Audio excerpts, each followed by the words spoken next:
ఒక్కటయ్యే వేళన వైభోగం కళ్యాణం కమనీయం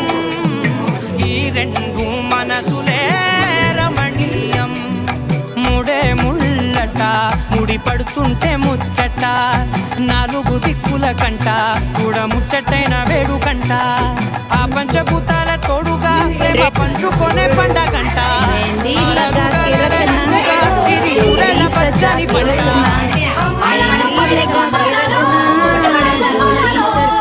డిన్నర్ వచ్చేసి మా పెళ్లి కూతురు వాళ్ళ ఇంట్లో ఏంటి ఆలుగడ్డ కర్రీ, పప్పు,